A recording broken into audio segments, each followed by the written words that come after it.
Biz nə yazsaq? Yenə bir skop. Bir skop açaq. Birbaşa açdıq. Allah. Deməli, biz birinci nəyə baxaq? Burada sual gəlmişdi mənə ki, bəs necə saxlayaq? Bunları silirəm. Ekranı paylaşmışsınız, görmürəm vizual Paylaşmışdım, yəqin hamı paylaşa bilməmişəm. Bir saniyə təzədən paylaşım. İndi görünür, baxın. Bəli, görünür. Bəli. Necə saxlaya bilərsiniz tapşırıqları ayrı-ayrı? Bax, burada gəlirik. Project 2 faylıdır da, düzdür məndə? Project 2. Burada bax, birinciyə New File. Vurursunuz bura. Məsələn, deyirsiniz ki, T1 touch nöqtə nə yazırıq sonuna? Nöqtə nə? P-yi. Yəni Python kodudur bu. Sonra gəldiniz bunu bir işlədir. Sonra bir dənə də işləyirsiniz. Nə qədər istəyirsiniz əlavə edin. T2 nöqtə P-yi. Görürsünüz, bu formada nə qədər istəyirsiniz ata bilərsiniz. Sonra biz data tiplərlə biraz da baxaq ümumi. Hansı data tiplərimiz var idi? Python haqqında. Qalxaq yuxarı. Hansı data tiplərimiz var idi? Qaydaq bir də. Bunlarla çünki hamısının ayrı-ayrı işləyəcəyik. Ona görə operatorlar tiplərimiz yuxarıdadır. Bax, gəldik bu cədvəlimizə yenə. Cədvəldə baxırıq. Nə işləmişik? Integer, float, komplekslə işləməmişik. Çünki bu çox az lazım olur. Ancaq riyazi nəsə bir şey olsa, kod olsa onda istifadə olunur. String, boolean, listlə elə belə tanış olmuşuq. Bu gün listin üzərində daha çox işləyəcəyik. Tuple var. Bu da dəyişməz məlumatdır. Buna da ayrı baxacağıq. Set var. Əyri mötərizə. Hamısı baxın, bax bu dairəvi mötərizə ilə, bu əyri mötərizə ilə dik. Bax, bu da proqramlaşmada çox vacib. Məsələn, JavaScript adı JSON-dur bunun adı. Çox vacib məlumatdır. Məsəl üçün, istifadəçi adları, kodları, tutaq ki, Gmail adı, bir də parol. Onlar bax, bunda saxlanılır. Tutaq ki, deyək ki, bura olur name, bura Gmailimiz düşür. Burada parol, burada parolumuz düşür. Buna indi baxacaq. Hamısının alt parol uyğun gəlməlidir ki, biz işləyə bilək. Yəni, hamısının ayrı-ayrı dərsi var. Non-type nədir? Məsələn, bir dəyişən yaradırıq. Deyirik ki, ona none, yəni heç nə. Heç bir dəyər yoxdur. Və operatorlarını işləmir. Yəni, bunu nəyinəsə toplaya bilməsən, çıxa bilməzsən. None, heç nə. Anlayışındadır proqramlaşdırmada. Bu belə. Biz indi nəyə baxaq? Gələ biraz aşağı.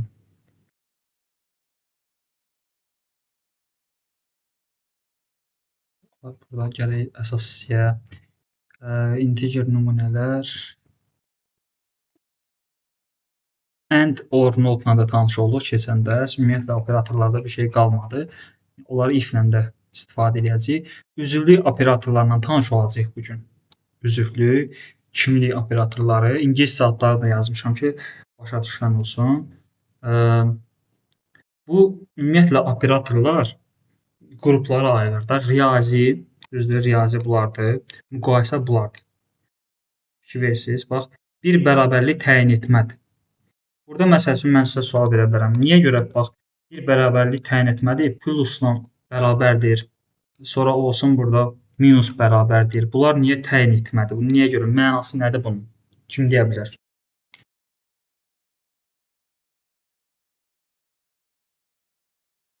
Bilən var. Bax, bunu ümumiyyətlə başa düşürsünüz. Niyə görə bu riyazidir, bax, bunlar riyazidir, bunlar müqayisədir, bunlar məntiqidir. Bunu başa düşürsünüz. Bəli. Burada təyin etmə biraz qarışıqdır. Bununla riyaziyə oxşuyur. Yəni, təyin etmə deyəndə misin? Burada keçən dərs elə bir nümunə göstərdiniz. Bəli. Buna aid nümunə göstərmişdiniz təyin etmə ilə bağlı misal. Prosta biz deməmişdik də, adı təyin etmədi. Bu dəfə danışıb təyin etmə olduğunu. Nəyə görə təyin etmədi sizcə? Bir izahınız var mı? Cavabınız var? Yəqin qiymətini təyin edir. Bəli, məsələn, deyəndə ki, x bərabərdir 5. Yəni, x-in 5 olduğunu dedim. deyəndə ki, x plus bərabərdir 5, əvvəlki 5 qiymətinin üstünə 5 gələcək. Artıq yeni bir rəqəm, dəyər mənimsətdim ona. Düzdür? Amma məsələn deyəndə ki, x üstəgəl 5, bu toplama, riyazi bir işdir. Üstəgəl bərabərdir isə əvvəlki qiymətinin üstünə gəlir. Keçən dərsimizdə gördünüz. Əvvəlki qiymətinin üstünə gəlib ona mənimsədir. Biz burada baxa bilərik ona. Burada baxaq. Deyirəm ki, x bərabərdir 10. Mən hal-hazırda mənimsətmə, yəni bu da təyin etmədir. Mənimsədirəm və təyin edirəm ki, bu belədir. Birində deyirəm ki, x bərabərdir, plus bərabərdir 5. Yəni bu söhbət nədən gedir? Bunun əvvəl bir dəyəri vardı. Mən onun üstünə 5 gəlib, əvvəlki qiymətin üstünə 5 gəlib, təzə bir dəyər yaradıram. Yeni bir qiymət təyin edirəm. Ona görə də bunun adı olacaq təyin etmə. Bu tip ümumiyyətlə plus bərabərdir, minus bərabərdir. Bunlar təyin etmə. Aydındır. Bəli. Burada üzvlük, kimlik, bunlardan danışacağıq. Belə bir şeylər məsələn praktika eləməyimizi istəyirəm. Nə istəyirəm? Baxın, gəl belə bir şey deyək. Print x eləyərik yenə də. Deyirəm ki, 10 üstəgəl 5 vuraq 3 deyək də, məsəl üçün belə. İndi sizcə bu hansı məntiqlə işləyəcək? Birinci vurma, sonra üstə gəlmə. Neçə olacaq nəticə? 25. 25. 25.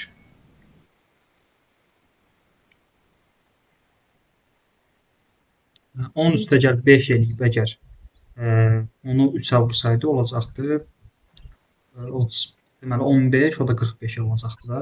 Mən hansı tapşırıqda gördüm, nəsə belə bir şey gördüm. Bilmədim, tez-tez keçirdi üstündən. Mötərizə qoyulmamışdı. Bax, vurma bölmə olanda, əgər birinci toplayıb sonra 3-ə vurmağını istəyirsə, bunu mötərizədə yazmalıyıq. Yəni, bildiyimiz riyaziyyatda sadə riyaziyyat. Məncə, başqa bir problemimiz qalmadı.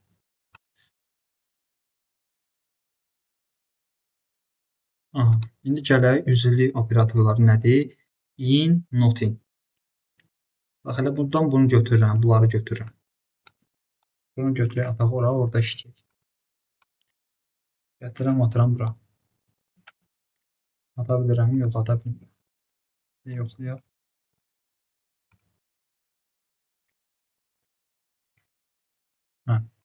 Burada bax, biz listdən danışırıq bugün. Kvadrat mötərizəyə yazılır və içərisində istədiyimiz dəyəri mənimsədə bilərik.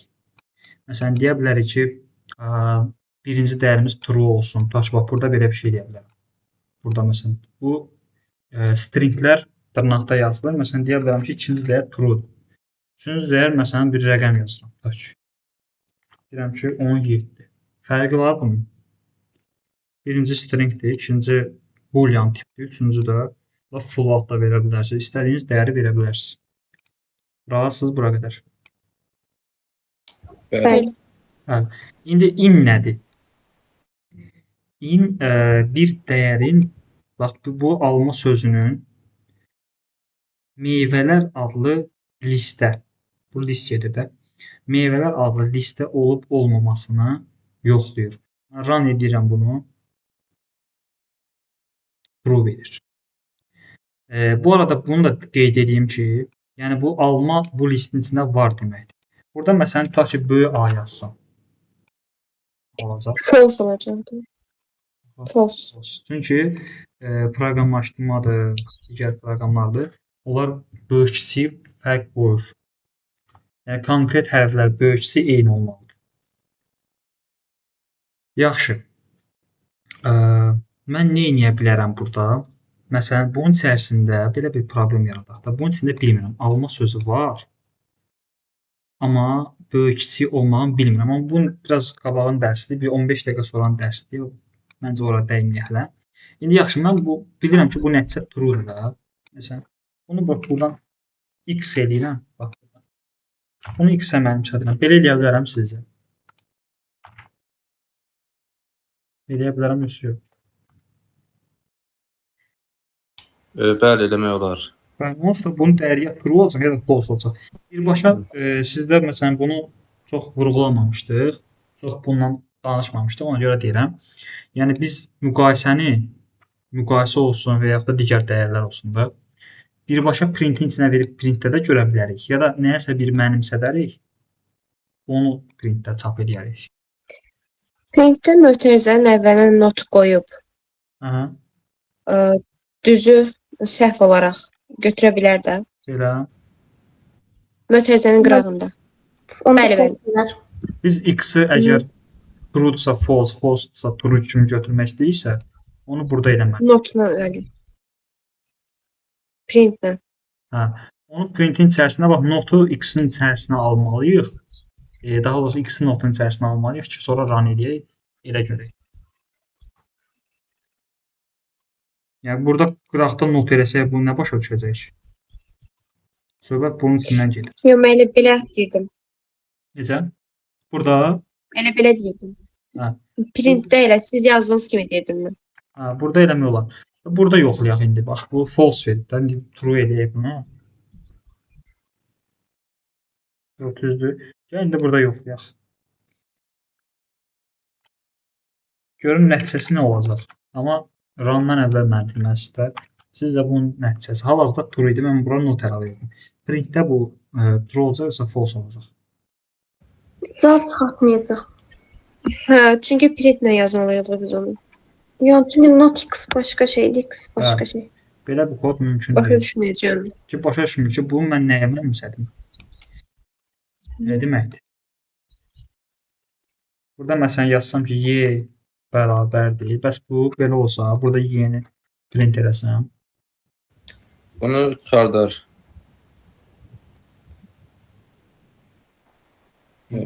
Çünki not bizdə bax burada mənimsətmədə biz hələ x-i yaratmamışıq. Yaratmamış biz bunu çevirmək istəyirik.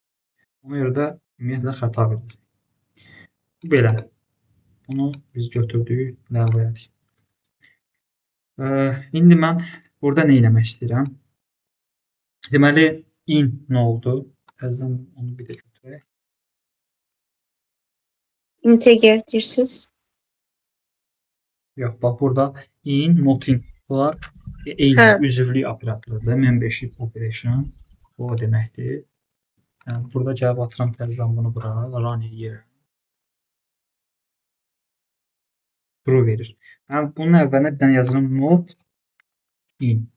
Yəni bu səfər deyirəm ki, elə bil notu biz əlavə edirdik printə. Həmin bax burada əlavə edə bilərsən. Deyirsən ki, alma meyvə, bayaq dedi alma meyvələrin içində var. İndi deyir alma meyvələrin içində yoxdur. Bu bizə nə False verəcək.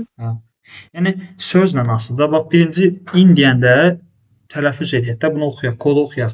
Deyir ki, alma meyvələrin içində var. Var da. O da deyir true. İndi deyirəm ki, alma yoxdur. Meyvələrin içərisində yoxdur, amma faktiki var axı. Deməli bizə deyir ki, səhvdir. Sənin verdiyin məlumat səhvdir. O baxımdan bax tələffüz edin, kodları yaza-yaza oxumağa çalışın. Mən bunu belə öyrənmişəm, bərabərdir qoyuram falan. Yaza-yaza bir təhlil edin ki, mən bunu niyə yazdım? Bu vergül burada niyə var? O hamısını başa düşməyə çalışın. Onda daha rahat olacaq. Deməli, özürlük operatorlarla bağlı məncə problem yoxdur. Biz bunu elədik. Bax, burada mətnlə, stringlə də işlədə bilərik bunu. Bir dənə də bunu yoxlayaq. Burada belə. Bax, mətindir və string mənimsəlidir. Düzdür? Mən deyirəm ki, Python in mətin. Mətnin içərisində var. Bu list deyil ki, stringdir də. Amma yenə də bizə nə verəcək? True. Bu da çox istifadə olunur. Həm listdə çox istifadə olunur, həm də in ümumiyyətlə. In və not in. Bunlar həm stringlə, həm də listlə çox yaxşı işləyirlər. In o deməkdir ki, mətnin içindədir Python sözü. O mənə gəlir. Mətn həmin. Burada mətn olmasa, yenə məsələn x olsa, mətn daha mənalıdır. Yəni deyirəm ki, x-in içində mətn var. Yenə eyni şey olacaq. İminli bax bu p böyüklə, y10 bu da kiçiklə. Bunun içində var. Bir dənə hərfi dəyişsəm, bu da false-dur. False. False. False. İn birə-bir eyni False. olmalı. Bu belə. Bu bir də indi maraqlı bir operatorumuz var. O biraz beni yandıra bilər, ancaq sizə inanıram. Bax. Nothing. Bunu da elədik. Yəni, indi bildik də, məsələn, bax burada əgər bax bu true verər, false verər. Burada alma kiwi yoxdur. Mən deyirəm ki, kiwi meyvənin True verər. Bu truedur. yox. Şimdi deyir yoxdur. Yəni yoxdur. Yəni bura buna Bəli. ehtiyac yoxdur. Bunu başa düşürsünüz. Bəli, bəli. Yəni, kiwi siyahıda yoxdur deyirəmsə, mənə deyəcək hə düz deyirsən. Amma desəm ki, alma siyahıda yoxdur, onu deyəcək səhv deyirsən, yəni false. Buradan tələbələr ad, bu da bu kodu məsələn bax praktik eləyək, bir dənə baxaq. Bunu mən vizual kodda eləmək istəyirəm. Tələbələr bunlardır. Ad biz daxil edəcəyik və if else, təbii ki, bunu keçməmişik deyə mən bunu elə bir özüm göstərirəm. Bizə 2 print var. Şərt, bax fikir versiniz, bu in var axı, ona görə mən bunu göstərirəm. Olsun ki, if keçməmişik. Deyir ki, şərt nədir? Əgər ad tələbələrin içində varsa, bax bir adı mən yazacağam əlinə bura. Burada bir dənə işə salaq, test pay yox. Biz harasındayıq indi? Bax fikir verin, t2 pay. Ona görə gəlib onu düzəldirəm. Python burada. Yəni clear eləyək. Clear terminal deyək. Təzədən run edək. Yəni terminal açsın. İndi baxaq burada. Bura ehtiyac yoxdur. Python test pay yox. Deyirəm ki, hansıdır t2 pay. Düzdür. Başladım. Burada nə edir? Bir tələbələr adlı bir list yaradır. Sonra bizi ad input nə deməkdir? Yəni istifadəçidən məlumat alır. Bizim yazdığımız ad gəlib düşəcək bu ada. Bu adı tələbələr içərisində yoxlayacaq. Ya true olacaq, ya false. Yəni burada demişik ki, istifadəçinin yazacağı adı yoxla. Əgər true olsa bu işləyəcək. Yəni bu tələbə siyahdadır. Əgər yoxdursa bu işləyəcək. Yəni böyük kiçikdə çevirmək şərti ilə. İndi bizə burada ad yazmalıyıq. Bu üç addan biri olmasa, indi baxaq nə olacaq. Məsələn yazıram. Düzdür. Burada indi mən bunu enterləsəm, nə deyəcək? Bu tələbə siyahıda yoxdur. İndi bunun əvəzinə nə edə bilərik biz burada? Bir dənə F atarıq. Düzdür. Burada bunun əvəzinə bunu silərəm. Əyri mötərizədə ad yazarım. Belə daha qəşəng olmaz sizcə. Bax, burada da bunun əvəzinə ataq bunu. Belə. İndi bunu yoxlayaq. Təzədən bir işə salıram. Ad daxilə. Şeyin yazdım, enterlədim. Şeyin tələbə siyahısında yox. Siyahı. Bu tələbə siyahıda yox. Bu indi burada düz gəlmədi. Şeyin vergül tələbə siyahısında yoxdur. Bax bunu biz nəticəni görüb düzəldirik də. Bunu mən sildim ora. Ümumiyyətlə kod yazanda bir məntiqi ardıcılığı tutmaq lazım. Tələbə siyahısındadır. Tələbə siyahısında yoxdur. İndi bir dənə də yoxlayaq. Görək hələ dəqiq düzgündür hər şey. Tələbə vergül burada xitab oldu bu arada. Nəsə, onlara çox fikir verməyək. Tələbə siyahısında yoxdur. Fikir verdiniz. Yəni bu formada. Bu inlə, not ilə bu formada işləyə bilərik. Kimlik operatorları is, not. Bu biraz fərqlidir. Bu biraz fərqlidir. Necə? Bax, 2 dənə məsələ var burada. Bunu başa düşmək lazımdır. Gəlin biz onu burada işləyək. Məsələn, deyirəm A bərabərdir 10. B bərabərdir 10. Və print eləyək. Print. Burada mən deyəcəm ki, baxın, buradakı operatorumuzdan istifadə edəcəm. Yəni isdən. Is, bir də is notdan istifadə edəcəm. Burada maraqlı bir situasiya var.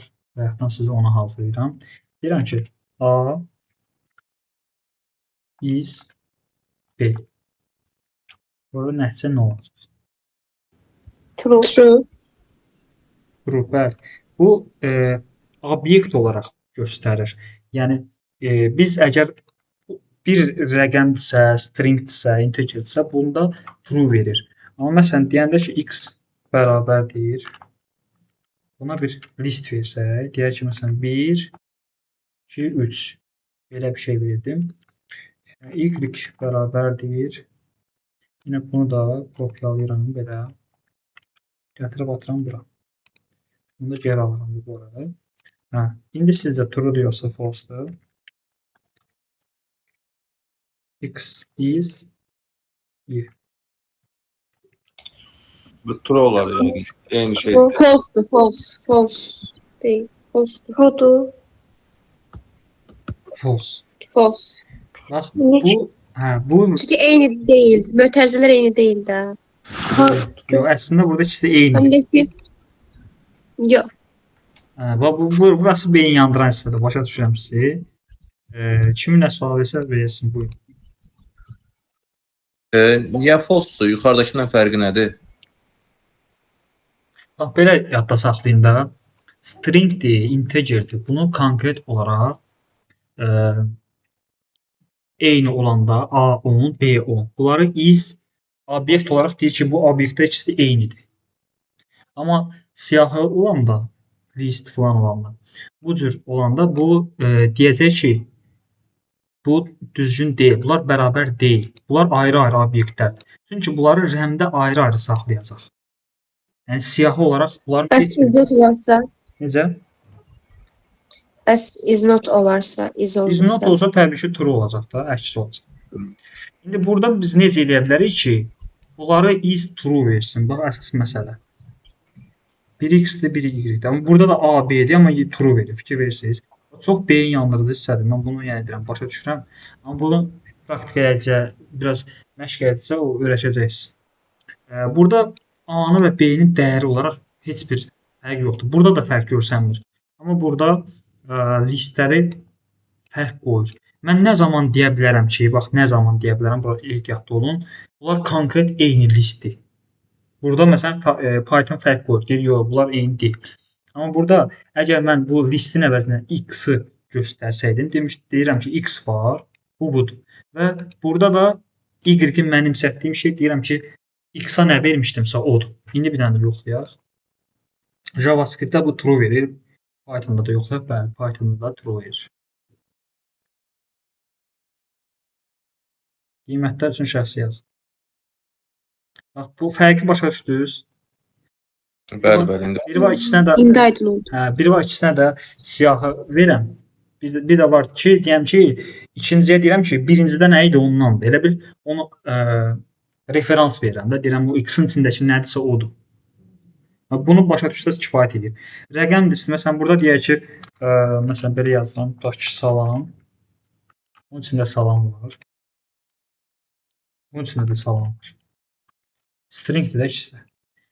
Amma eynidir. Bu da true'dur. Amma burada listdə vəziyyət dəyişir. Görürsünüz, list biraz fərqli yanaşmalı. İkisinə də list verirsə, ayrı-ayrı dəyişənlərə eyni list siyahı da versək, fərqi yoxdur. Bu bizə deyəcək ki, bunlar əslində eyni deyil. Çünki burada baxın. Bax, burada qeyd eləmişik onunla bağlı. Harada qeyd eləmişik. Bax, burada true'dur. Burada elə eynisini burada yazmışıq.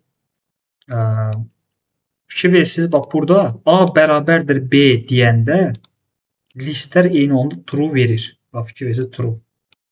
Amma is deyəndə bu false verir. Fərq nədir burada? Yaddaşı müqayisə eləyir. Yəni, dediyim kimi, rəmdəki yerinə görə müqayisə olununa görə ona fərq qoyur. Deyir ki, yox, bunlar eyni yer deyil. Amma dəyər olaraq eynidir. Biz bunları bir-birinə bərabər eləsək, iki bərabərlə müqayisə operatorundan istifadə eləsək, bunlar təbii ki, bunlar true olur. Yəni, bir-birinə bərabərdir. Belə izlə xəta verəcək. Yalnız o şərtlə ki, biz B-ni, bax burada bunu silib. Əgər desə ki, B bərabərdir A, onda is true verir. Qalan hallarda o sözü bir də is not-la təbii ki də. İndi listin data tiplərindən danışaq. Çox yormayacağam sizi. İndi yorulsanız deyin amma bu arada. Listin metodları. Yo, yaxşıdır, yaxşıdır. Yorum. Xanımlar, sizdə necədir vəziyyət? Yaxşıdır mən. Yaxşı. Yorulsanız deyin, çünki yorğun olandan sonra dərs keçməyin bir mənası qalır. Listin metodları nədir Pythonda? Burada biz cədvəl olaraq vermişik və metodu necə istifadə etmək lazımdır? Gəlin baxaq. Deyirəm ki, məsələn, biz meyvələr yaratmayaq da deyək. Nə yaradıq? Kitablar. Bərabərdir list yaradıram. Nağıl kitabları. Bir də olsun roman. Nəsə belə bir kitab siyahısı yaratdım. İndi biz bura nəsə əlavə eləməliyik. Onda biz bu siyahıya nəsə əlavə eləmək üçün təzədən bir də kitablar, təzədən list eləməyə ehtiyac yoxdur. Biz burada metoddan istifadə etməliyik. Hansı metoddan? Append metodundan. Listin adını yazırıq, nöqtə qoyuruq və indi baxaq. Kitablar nöqtə append və mötərizənin içərisində nəyi əlavə eləmək istəyirsə onu yazırıq. Deyək ki, nə yazaq? Nə məsləhət görürsünüz? Hekayə yazaq. Hekayə tipli bir kitabımız var. İndi biz bunu ümumiyyətlə kod yazımında bu formada eləyin. Əgər nədəsə dəyişiklik edirsinizsə, kitabları bir dəfə burada çıxardaq. Prosesdən əvvəl. Bu çox proqramlaşdırmada çox gözəl üsuldur, çox effektiv üsuldur. Bir dəfə əvvəlində çıxardırsan, bir də nəticəni sor. Çünki bu arxa fonda gedir proses. Biz görmürük onu. Biz görək ki, hələ nə proses oldu, nə iş gedir, nəticəni görək də, başa düşürsünüz. Belə. Fikir verirsiniz. Hekayə. Əlavə olur. Burada hekayəni qabağa atmaq olur, yoxsa məsələn burada nə çıxırsa avtomatik üçüncü versiyaya gəlir. Ona gələcək. Bu şey qabağa getmir. O sənin dediyin burada aşağıda var. Hələ ki biz deyirik ki, arxaya atırıq onu. Yəni nə əlavə eləsək ən arxaya düşür. Aydındır. Bax burada düşdü arxaya. Insert. Bax. İndi insert-lə sən dediyin. Bax elə tam yerində soruşursan. Biz burada bunu belə eləmişik. Bunu silirəm. Append. Insert yazıram. Deyirəm ki, buna əlavə elə 0 virgül. İndi baxaq nəticə. Ən birinciyə düşəcək, lap başa 0. Sən dediyin məsələ. Yəni əgər bunun axırına əlavə eləmək istəyirsənsə konkret, onda nə edəcəksən? Onda istifadə edəcəksən deməli append-dən. Əgər konkret bir yer istəyirsənsə, birinci yerə, ikinci yerə. Bu arada biz dedikdə listlər 0-dan başlayır sayılır. Yəni bura 0 deyəndə gəldi bura düşdü və nağılla romanda keçdi 1-2-yə. Bu formada olacaq insert metodu. Keçdik pop. Popa biz rəqəm də yaza bilirik. İçini boş da qoya bilirik. Rəqəm də yaza bilirik. Bu nə deməkdir? Bax, gəlirəm yenə aşağı. Deyirəm ki, kitablar. Pop. Bax, burada mən onu nəyə görə əbəs yerə demirdim ki, hər dəfə biz baxaq ki, nəticəyə görə nə baş verir. Bu siz də təşkildə işləyəndə belə işləyir. Baxın, axırıncını sildi. Əgər heç nə yazmasaq, konkret olaraq axırıncını silir. Gəlirəm, məsəl üçün yazıram 1. İndi hansını sildi? Romanı. Hansın? Roman. Romanı sildi. Dəqiq. Nağılı siliyor. Nağılı sil də axı. Hə, çünki burada bax 0 budur. 1 budur, 2 budur. 1 Nağıl ikincidir. Nağıl ikinci deyil. Proqramlaşma Pythonda nağıl Yəni, birincidir. Sıfırdan başlayır. nağıl birincidir, yəni çaşdım. Bəli. Nağıl burada biz artıq real həyatdan uzaqlaşmışıq da. Python ayrı bir dünyanın içərisində, Python içərisindəyik. Burada nağılı bir kimi sayırıq. 0, 1, 2 belə gedir. Buna görə də nağıl silinəcək buradan. Yəni popun içində yazmasaq sonuncunu silir, yazsaq yazdığımız rəqəmi siləcək. Görürsüz burada da qeyd etmişik. 1, remove. Konkret silmək istədiyim bir şey var. Düzdür? Bax burada bir şey biz rəqəm yox, konkret bir söz yazmalıyıq. Gəl indi onu yoxlayaq. Bir dənə də bunu əlavə edəcəm bura.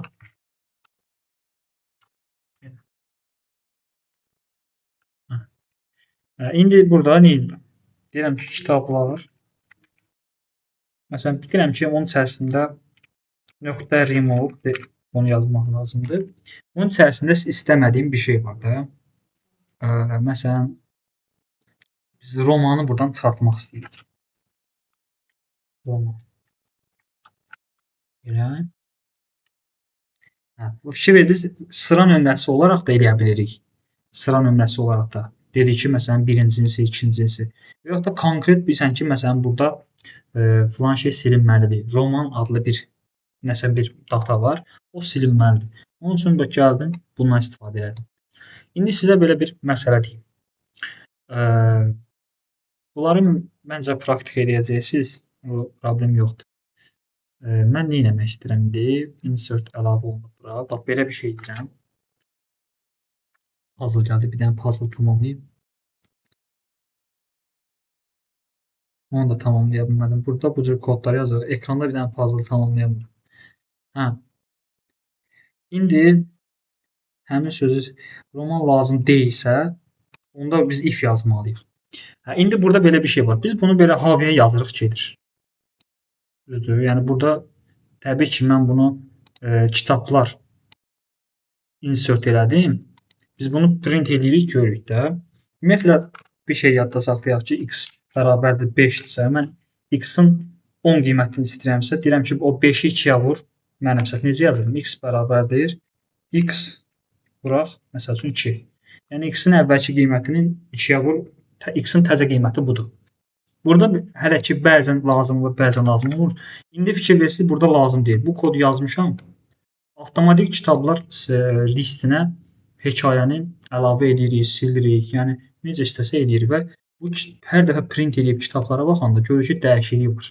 Halbuki biz bunu belirləməmişdik. Kitablar, bayaqki məsələ, kitablar bərabərdir. Kitablar insert. Belirləməmişik. Fikir versiniz fərq. Bayaqki yazdığım x məsələsi. Burada belə yazmamışıq. Konkret burada mən bir metoddan istifadə edirəm. Kitablar siyahısına artıq o düşür. Mən burada kitablara baxsam görəcəm ki, 0-cı yerə hekayə düşür. Aydındır. Bəli. Remove-la da tanış olduq. Extend nədir? İki siyahını birləşdirmə.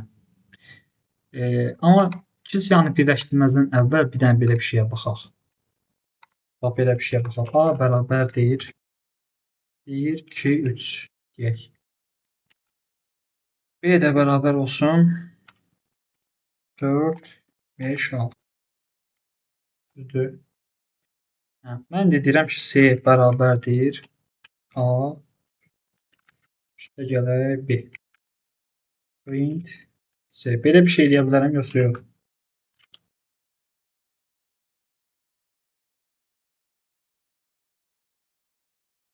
Deyə bilərəm. Biz bunu cədvəldə baxsaq görəcəyik ki, toplama və vurma var.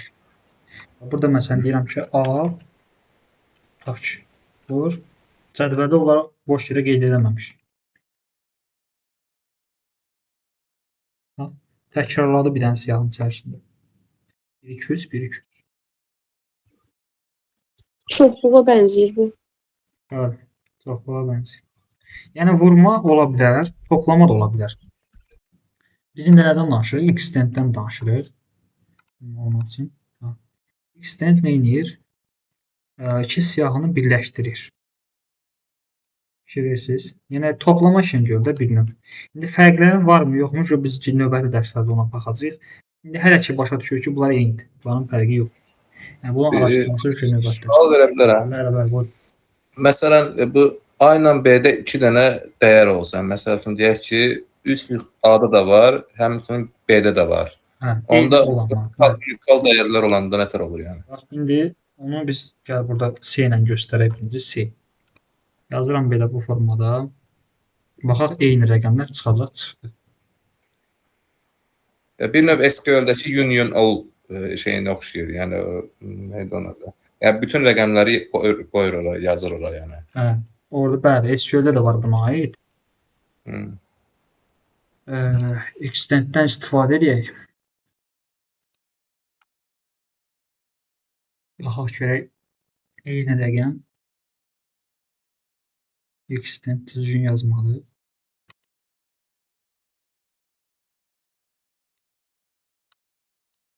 A-ya mənim C-yə mənim səhti A extend B. Extend B. Burada nə problem var ki?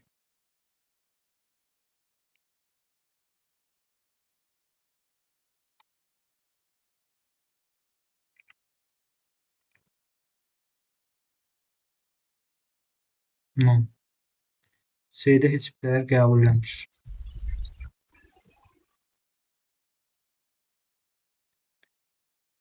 Ola bilər ki, bir school-da bu işləməsin.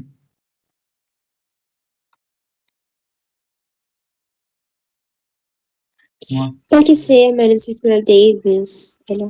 Niyə? O da ola bilər. Yoxlayaq yəni. C-yə mənimsədirəm ki, C-nin içərisinə yığaq.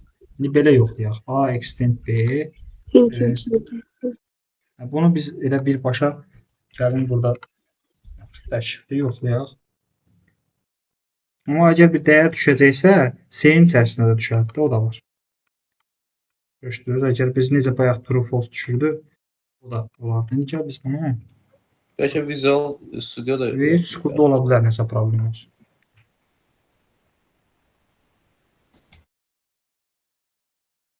Yenə non verir. Maraqlı bir situasiyadır. Buna gəlin də baxarıq, ilişməyə qalmayaq elə ki. Next-dən əslində bunları birləşdirmək işinə baxır. 2 dənə istəyir. Nəyəsə nəzərdən qaçırdırıq. Sort. Sort nə edəcək? Sıralayacaq. Yəni qarışıq ədədlərdirsə, bunu Excel SQL-lə məşğul olanlar bilir. Yəni biz bunu edək. Elə A-nı təkcə. Bax burada qarışıq olsun da 5, 4, məsələn 8 və gözü qarışıq rəqəmlərdir. Burada bir anda yazaq məsələn 15, 10. Burada nədən istifadə edək? A, sort əmrindən istifadə edək. Yəni nə oldu?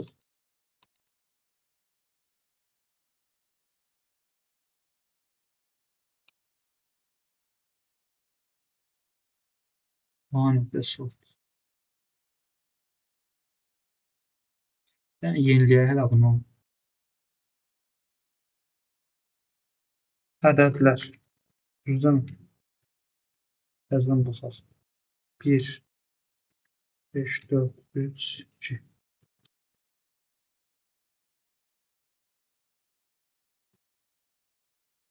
Print.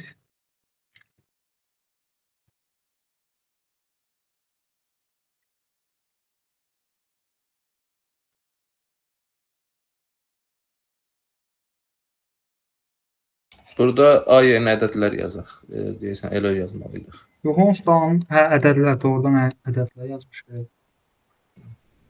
Burada ədədlər yazılır burada. Belə yoxlayaq.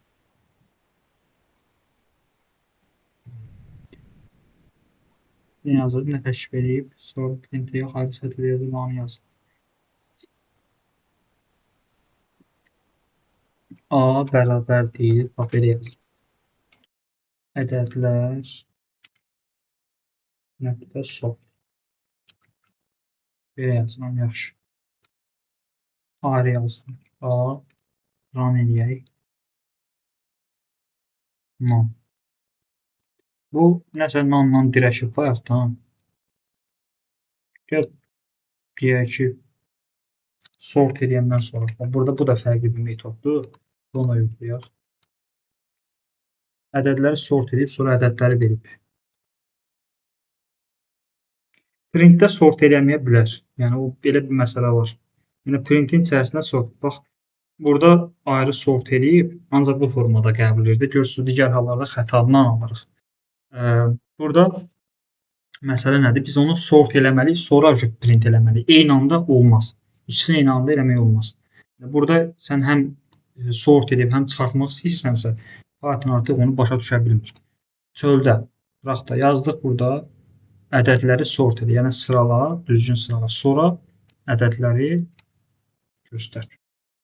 Yəni başqa nə variant eləsəz, nano. Müəllim, mən də bunu deyirdim bayaqları. Bəli. Deyirdim onu birinci əvvəl yazaq. Bunu deməyə çalışırdım mən də. Bəli, bəli. Məsələn deyirəm ki, burada A bərabərdir. Bax, burada yazan A bərabərdir. Sonra A-ya deyirəm ki, A-nı göstər. Belə non verir. Yəni sortdan istifadə edəndə mənimsətmə falan heç nə olmaz. Biz bir listimiz var. Onu sort eləyirsə, sort eləyib sonra print eləyə bilərik. İndi ədədlər artıq dəyişdi. Ədədlərdə yer dəyişimi baş verdi. Normalda belə idi. Biz onu belə bu formada sort elədik, sonra da ekrana çıxıb elədik. Bu sintaksitdir. Ədədlərdən sonra nöqtə sort, ondan sonra mötərizə mütləq olmalıdır. Hə, bu sortu, yəni bu funksiya kimi sortdur. Yəni Python-un bir funksiyasıdır ki, ədədlər bu metoddur da. Metod nədir? Bir funksiya.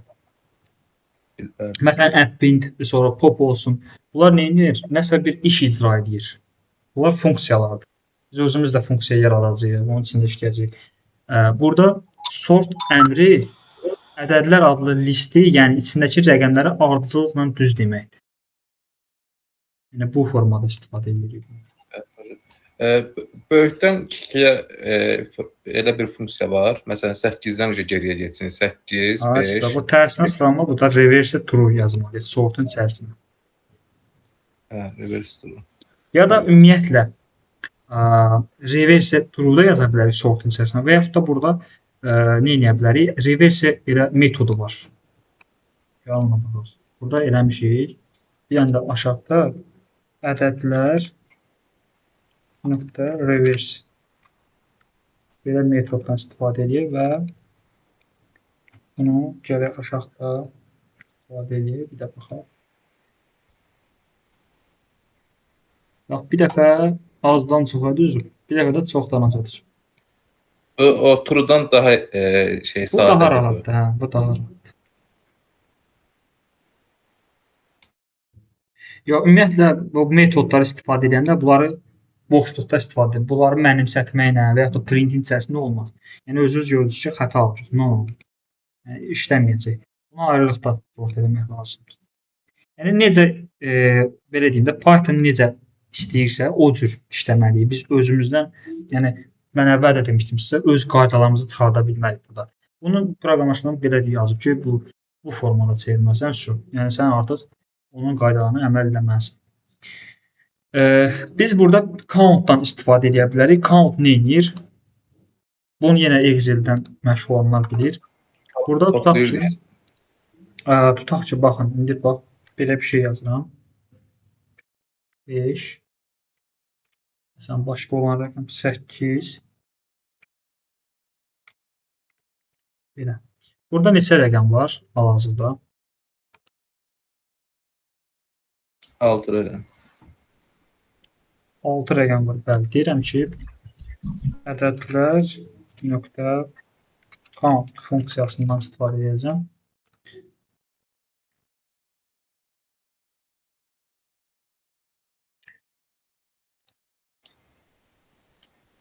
Printin içində yazırız deyə deyəsən olmadı. Printin içərisində yazmaq olar bunu.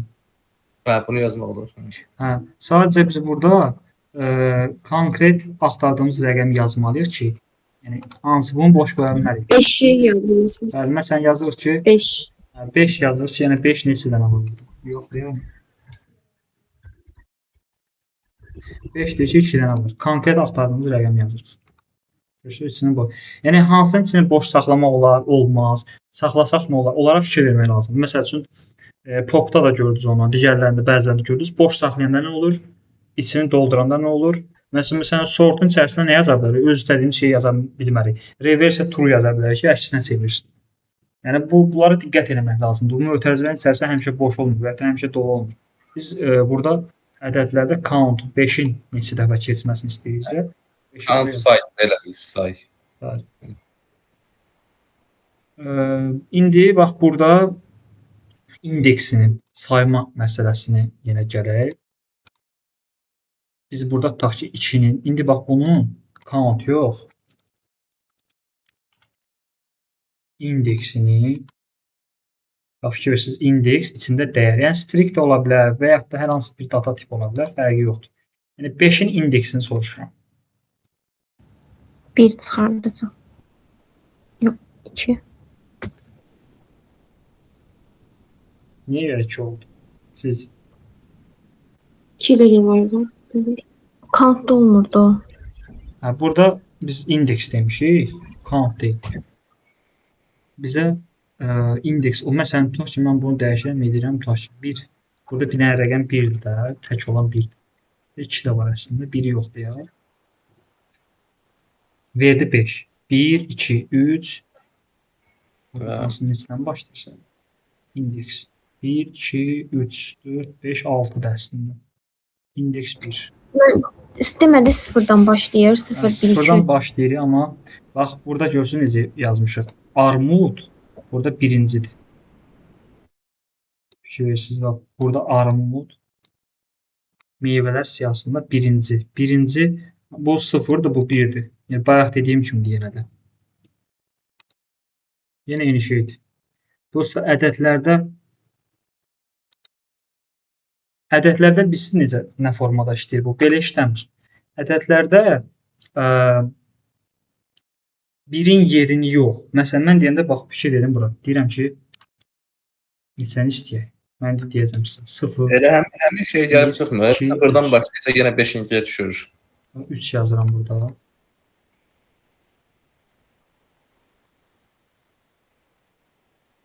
Üç yoxdur, düzdür. Amma 2'ni yazıb axtarsaq, 3 orada siyahıda yoxdur. 2'ni yazanda 4-cü yerdə. 1, 0, 1, 2, 3. Burada rəqəmlər olanda 1'dən başlayır saymağa. 1, 2, amma tekstlər olanda oradan başlayır, 0'dan başlayır. Məsələn, biz bunun içərisində yazaq. A.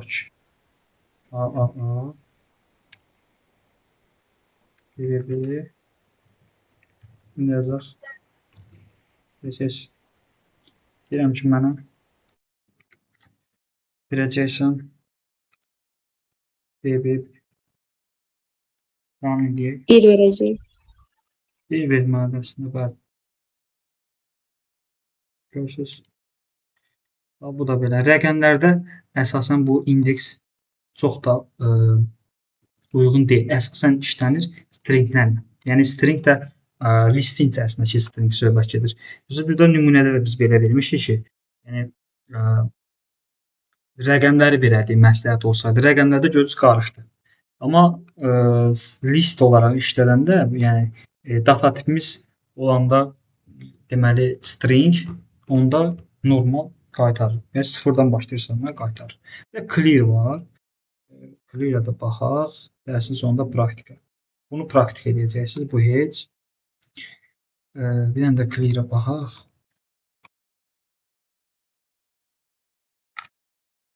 Deməli, bir dənə run edəyək bunu. Təmizlənsin. İndi deyirəm ki, burada sort da düzgün deyil heç bu arada. Print ədədlər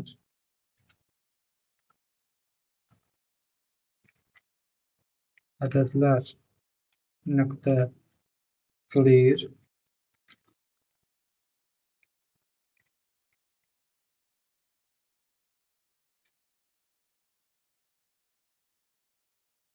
fikir versiniz. Birinci ədədlərimizi print elədik, çıxdı. İkincidə isə clear elədik, yəni içini tam sıfırladı. Bu da çox lazımlıdır. Nəyə görə? Bəzən olur ki, məsəl üçün Tutaq ki, bir oyundur. Oyuna başlayırsınız. Əsasən oyunlarda falan var. Oyuna başlayırsınız. Sizin orada keçdiyiniz levellər falan yazılır bu listə və yaxud da hansısa bir siyahıya yazılır. Və deyirsiniz ki, restart. Sizin irəliləməniz burada qeyd olunur. Yəni buraya yazılır. Və restart deyəndə artıq sıfırdan başlamalıdır hekayə. Ona görə clear-dən istifadə olunur. Yəni çox istifadə olunur, çox lazımlı bir metoddur. Clear-dən istifadə olunaraq o irəliləmə hamısı, yəni oyun ola bilər, hansısa bir hekayə, ssenari ola bilər. Siz onu gedibsiz ora məlumatlar düşübsə, ondan sonra ora nə olacaq? Boşaldılmalıdır ki, sən təzədən onu doldurasan. Məsələn, o restart düyməsinə bunu əlavə edirlər ki, restart düyməsi vurulduqda bu kod çağırılsın. Həmin siyahı tam içərisi boşaldılsın ki, artıq yenidən başlasın. Yenidən yazsın ora. Əvvəl belə yazmışdı, tutaq ki, belə bir ssenari yazmışdı. İndi başqa cür gələcək. İndi bu təzədən başlamalı, təzə ssenari yazmalıdır.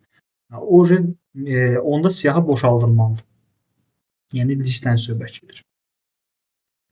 Bax, bizim bugünkü dərsimiz bu metodlarla işləməkdir. İndi bu hissələri asandır. Bu hissələri gələn dərs 5-10 dəqiqə maksimum vaxt lazımdır. Ən əsas, ən çətin hissə ilə bu şeylər idi. Bugün keçdiyimiz mövzular iz məsələsi olsun, sonra bu metodlarla işləmək. Bax, canlı yayımda soruşdum ki, metodlar, list metodları. Bax, sizə sual versələr, artıq bilirsiniz nələr deyəcəksiniz. Bunu da oxuyacaqsınız. Bunu da oxuyacaqsınız, artıq yəni gələn dərsimizdə biləcəksiniz. Belə bir şey deyim.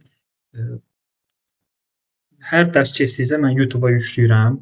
YouTube-dan tapşırıqları təbii ki, YouTube-a falan atmaq olmur da. Yəni ora atarsan, orada kimsə eləyə. Ancaq dərsləri izləyə bilərsiniz və buradakı şeyləri, YouTube-dakılara belə məsləhət verim. YouTube-dan izləyən çox adam var. Dərsləri izləyib, biz yazdığımız hər bir kodu yaza bilərsiniz.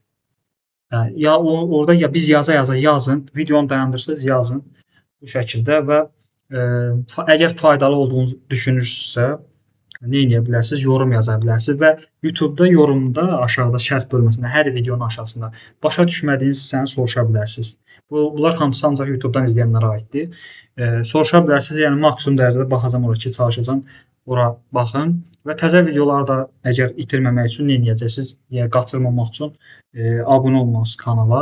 Biz yəni burada təbii ki, tam şəkildə baxın, indi çox kanal var, amma bizim kimi dərin, hər şeyin dərinliyə gedən mən görməmişəm kanal. Yəni məsləhət edirəm ki, buradan izləyin. Problemlər də çıxacaq qabağımıza. Biz o problemləri də həll edəcəyik. Nə lazımdır, geniş şəkildə keçəcəyik. Sadəcə sizə düşən iş odur ki, bilmədiyinizi, problem yaşadığınız yeri, kodları çalışın, yazın. Bilmədiyiniz yeri aşağıda soruşursunuz, şərh bölməsində. Ya indi kimsə kömək edəcək, ya mən kömək edəcəm. Belə bu formada. Kanalın adı, yenə burada biz görün qalırsa, bax burada. Görürsünüz belədir. Hüseyn Ağayev kod. Burada əlavə eləmişəm kurslara. Kursa girdiniz, burada olacaq. 5-ci dərsdə bugün bir həftəni yekunlaşdırdıq. Ümidvaram ki, 5 günə keçə biləcəyimiz maksimum dərsləri keçmişik, maksimum nəticə almışıq. Yəni, yenə deyirəm, indi 3 nəfərlə başlamışıq. İnşallah YouTube-da eyni qədər adam baxar, faydalanar. Bilmirəm, tapşırıqsız nə qədər o adam disiplinli olmalı ki, bizim yazdığımız hər bir kodu yazmalıdır, problem həlləməlidir. Yəni, orada daxili savaş var da. Əgər özünə blok qoysan ki, mən yox, müəllim mənim başımın üstündə deyil, mənim tapşırığımı yoxlamır, təbii ki, sən onu öyrənməyin mümkünsüzdür. Amma ki, desən ki, yox, mən özüm dirəşib öyrənəcəm, çalışacam, vuruşacam, onu yəni müəllimsiz də öyrənə bilirsən. Nə hamı müəllimlə öyrənmir. Müəllim sadəcə sizə biraz dəstəkdir, biraz yön verir, belə. YouTube-a bunu qoyuruq ki, rahat öyrənəsiniz. Bilmədiyiniz şərhə yazın və yaxud da bəyəndinizsə, bəyənmədinizsə şərhdə bildirin. Dost tanışınızda ola bilər, kimsə məsələn, görürsünüz ki, bu adamın potensialı var. Yəni, mən paxıllığın əksiniyəm, tələbələrimə də deyirəm. Deyə bilərsiniz ki, məsələn, belə bir kanal var, gir orada IT sahəsindən tanış ol. Burada mənə gələn 5-10 abunə mənə milyon qazandırmayacaq, mən bundan varramayacaq. Onun ən azından bir tərəfdən təsəllim olacaq ki, məsələn, 5 nəfər də artıq baxır mənim dərslərimə IT sahəsi Python-dan tanış olur. Yəni, bilmək olmur. Bax, belə bir şey deyim sizə, ümumiyyətlə, həm dərsdəki tələbələrə, həm də ümumiyyətlə, yayımdakılar, YouTube-dan izləyənlər. Bazı lazım deyil. Mənim ilə bax bu giriş, bunu deyim, Sən sonra həvəsdən şey deyəcəm. Bax, düşəcəksən burada ki- giriş, Python dərs 1 görürsüz yanında. Bu kanala abunə olsanız, buradan izləsəz elə bu tələbələr nə demişəm, sizin onlardan fərqi sadəcə tapşırıq eləməmənizdir. Yəni burada keçdiyim şeyləri onlara keçmişəm. Eyni şeydir. Bir fərq var? Yoxdur. Eyni şeydir. İndi məsələ nədir? Əvvəla blok qoymaq lazım deyil. Mən öyrənə bilmərəm falan. Bir də belə bir çox motivasiya verici bir şey deyim.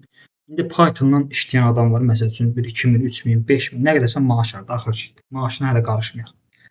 Bu adam 2 il bundan əvvəl özü də bilmirdi. Tamam başqa bir yerdə idi. Marketdə işləyirdi, nə bilim fəhlə işləyirdi. Özü də bax gəlib bu 2 il bundan əvvəl belə bir mərhələyə gəlib.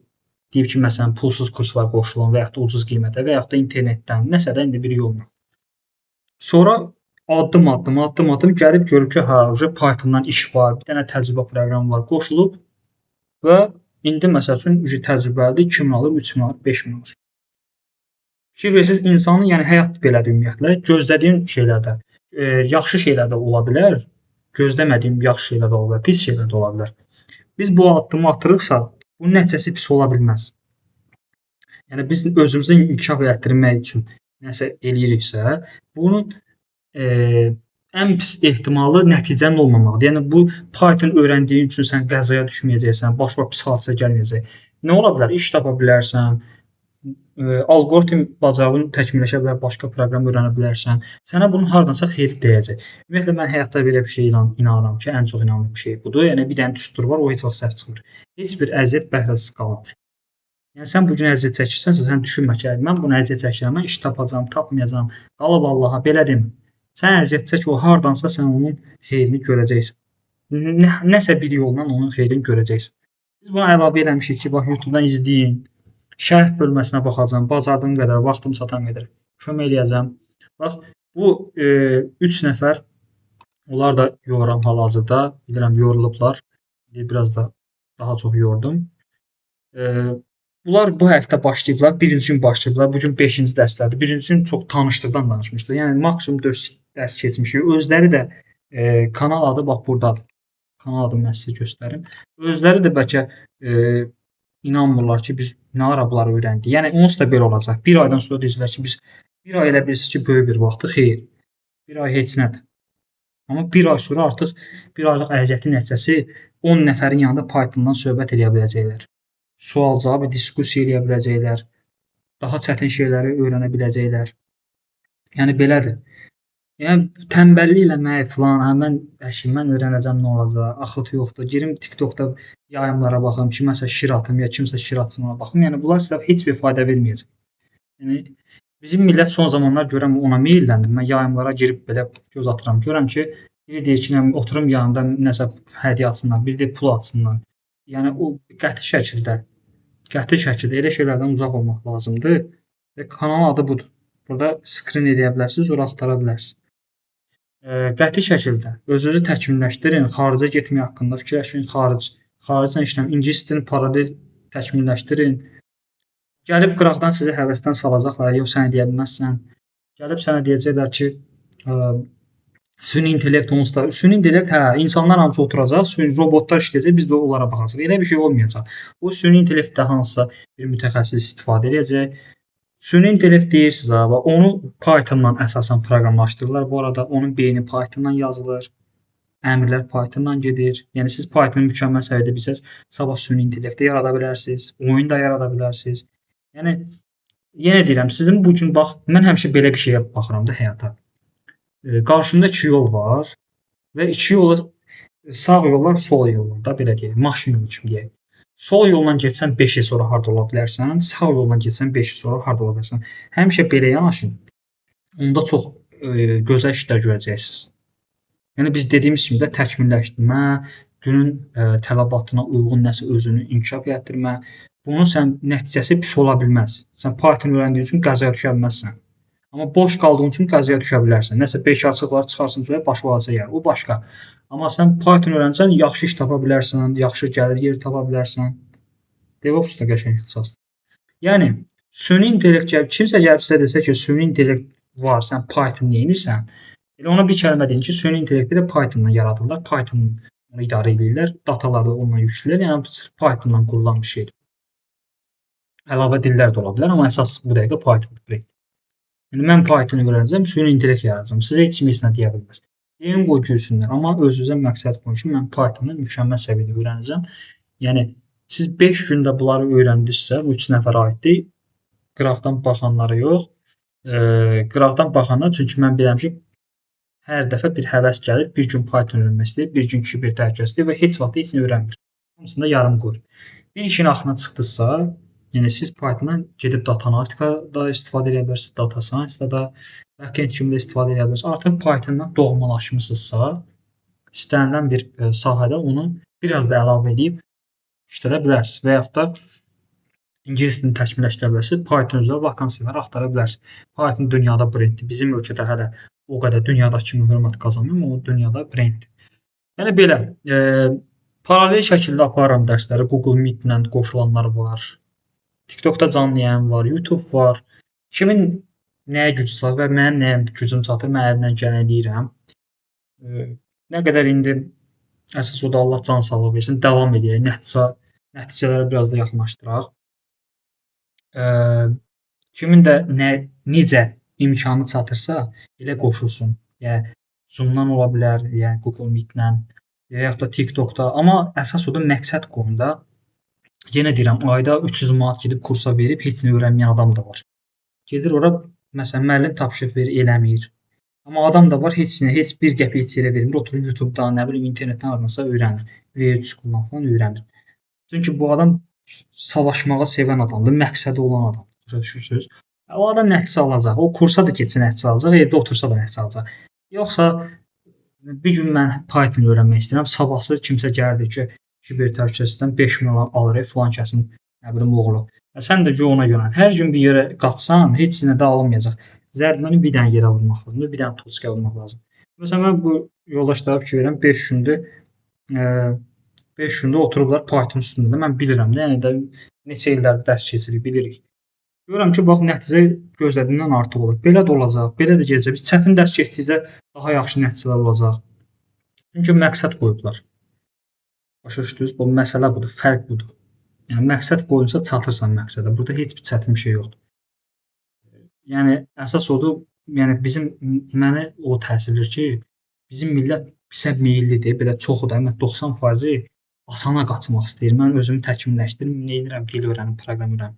Gedim, nə bilim, TikTokda hədiyyə atım. Yəni bunlara qaçmaq lazım deyil. Başa düşdünüz? Kimin nə də çətinliyi varsa, deyib, məsələn, burada yazırlar irəlidəki dərslərlə bağlı. Dərsləri izləyin, YouTube kanalında paylaşacağam. TikTokda izləyəmirsə YouTube kanalında baxacaqsınız. Və orada mənim yazdığım kodları hər birini praktik edin. Onsuz da mən bax burada tutaq ki, operatorlar keçmişəm. Bunun tapşırığını vermişəm. Nə əlavə tapşırıq verməmişəm ki. Əgər elədirsə, yoldaşlar desinlər. Mən nə keçirəmsə burada, ona aid tapşırıq verirəm. Siz elə videoda onlara baxıb praktikada eləyə bilirsiniz. Yəni həvəsdən düşməyə ehtiyac yoxdur. Nə belə? Sual var yoldaşlar. Bəli. Xeyr, hər şey aydındır. Yəni özünüz də görürsünüz ki, məsələn, bax siz özünüz də sizdən məsələn bir həftə əvvəl soruşsaydılar, sizə bu gün elə atdığımız tapşırıqlar, mövzuları desəydilər, siz nə düşünərsiniz? Deyərsiniz ki, hə, bu asandır, mən bunları eləyəcəm. Yəni inanırdınız ki, məsələn üçün bu səviyyə 3 günə, 5 günə gəlib çatacaqsınız. İnanardınız? Python'un nə olduğunu bilmirdim. Bəli, düzdür. Mənim özüm də həmçinin. Yəni mən görürsünüz, məsələn, mən də onu demək istəyirəm ki, tutaq ki, bu gün Python-dan 3000 alan adam 2 il bundan əvvəl ola bilər ki, heç nə bilmirdi Python-dan. Heç Python adını bilmirdi. Amma o da belə nəsə təsadüfən qoşulub, məqsəd qoyub, indi məsəl üçün 2000-3000 manat maaş alır. Yəni hər şey kiçik addımlardan başlayır. Elə pis şeylər də, yaxşı şeylər də kiçik addımlardan başlayır. Ona görə motivasiya olun. Ola bilər bu dəqiqə 2000 alır. Bəlkə sən nəsə daha çox həvəslə çalışacaqsan, daha bir yaxşı bir iş yeri sənə rast gələcək, sən 5000 alacaqsan. Onu bilə bilməzsən. Onu ancaq yaşayıb görə bilərik. Heç kim qabaqcadan deyir, məsələn, mənə kimsə gəlibdi ki, realist ol, 5000 manat maaş əldə var. Mən deyirəm ki, realist, sən bir dəqiqə sonra bilməyən adam nətər mən reallıqdan danışa bilər. Nətər sən əgər realistsənsə, mənə bir il başıma gələcək bütün hadisələrin hamısını denən.